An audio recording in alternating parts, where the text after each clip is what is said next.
Halo semuanya, kembali lagi bersama saya. Kali ini saya akan menceritakan anime Boku no Hero Movie kedua, yaitu Hero Rising. Langsung saja, ikuti!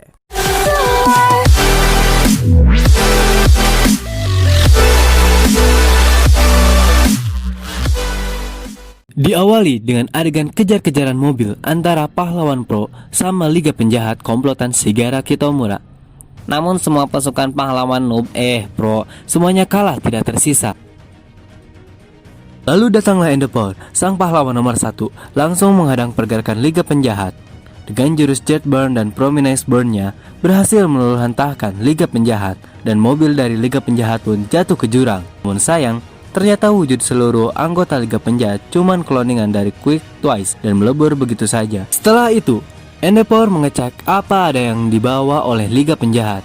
Di sana, mereka menemukan semacam alat untuk penyupport kehidupan, dan mereka berasumsikan buat untuk Nomu generasi baru. Tapi mereka salah, karena mereka membawa Nine bersama anggotanya. Cerita beralih ke murid UA yang sedang mengabdi di Pulau Nabu.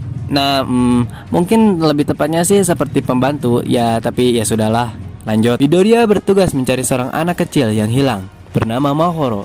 Namun ternyata itu sebuah kejailan yang dilakukan oleh Mahoro terhadap para murid UA. Atas kebaikan para murid UA, mereka mendapat hadiah dari masyarakat Pulau Nabu.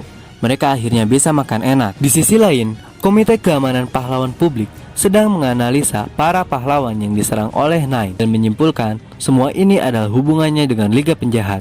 Kesalahkan Liga Penjahat puas. Lalu, Nine pun mulai bergerak di Kyushu untuk menyerang ayah Mahoro dan Katsuma untuk mengambil Quick-nya, karena Quick dari ayah Mahoro adalah penguatan sel dalam tubuh. Motif dari Nine ingin sehat karena dia punya penyakit yang cukup serius. Lalu, Nine pun menunjukkan kekuatannya dan menghancurkan kota Kyushu. Tapi ternyata penyakitnya masih kambuh karena kemampuan Quick dari bapak Mahoro belum cukup. Mereka pun menekan video Mahoro dan Katsuma karena Quick-nya telah diwariskan ke Katsuma. Sekarang yang jadi target seluruh anggota Nine pun akhirnya menyerang Pulau Nabu dengan rencana yang matang, menghancurkan dermaga dan saluran komunikasi. Mumi yang menyerang pemukiman melawan Oyama dan Mineta. Chimera di pantai melawan Ojiro Tokoyami. Sedangkan Nine menuju langsung pada Katsuma untuk mengambil Quick-nya. Untungnya Midoriya datang tepat waktu untuk menolong mereka. Midoriya pun bertarung melawan Nine. Bantuan datang. Bakugo yang datang membantu melawan Mumi malah terkena Quick Mumi dan berbalik menyerang teman-temannya. Namun keadaan berbalik saat Bakugo bisa keluar dari jeratan Quick Mumi, dan Mumi pun tepar terkena ledakan maksimal dari Bakugo.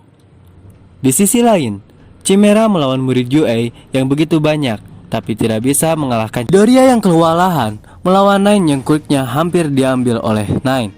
Tapi karena Quick Midoriya spesial tidak bisa diambil, datanglah Bakugo membantu Midoriya dan terjadilah pertempuran yang begitu epik. Bakugo dan Midoriya melawan Nine.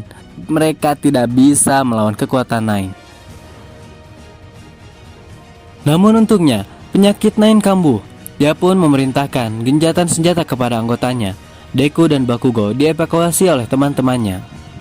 Flashback sedikit cerita tentang kenapa Chimera menjadi anggota Nine dan motif Nine ingin membuat dunia baru, di mana dunia cuman bisa ditempati oleh orang yang kuat saja.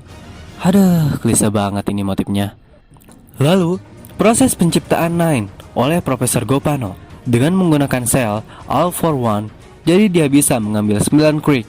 Itulah mengapa dia dipanggil Nine.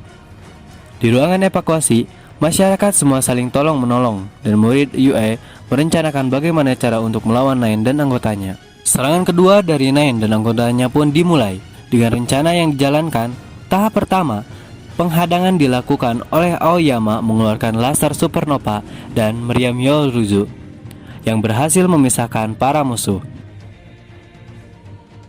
Lalu, Zero dan Urakaka menghadang habis-habisan menggunakan batu yang begitu banyak. Aduh, kalau gini mah ya, kalau dijual bisa kaya aku. Tujuannya supaya Nine menggunakan Quick-nya hingga batas akhir. Chimera yang mulai kesal mengeluarkan kekuatan sesungguhnya, dan dia pun berubah menjadi wujud yang lebih besar.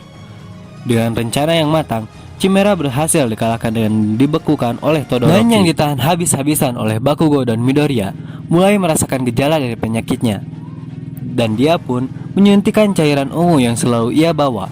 Fungsinya mungkin seperti adrenaline shot dan mulai membuat kekuatan Nine jadi berkali lipat lebih kuat. Pertarungan semakin intens dan saat Bakugo dan Deku terdesak, Midoriya memutuskan memberikan One for All kepada Bakugo.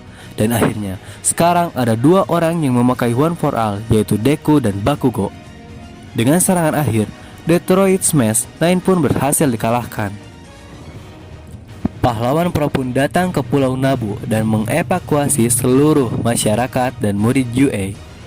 Kemudian, Midoriya mengatakan pada All Might, dia memberikan One for All ke Bakugo, tapi kata All Might, pemberiannya gagal karena Bakugo tidak sadarkan diri, sehingga One for All masih ada pada Deku. Sins beralih kepada Nine yang masih hidup. Buset, gila banget. Nih orang kuat bener nih. Namun, sekarang dia bertemu dengan Shigaraki dan dibunuh oleh Shigaraki.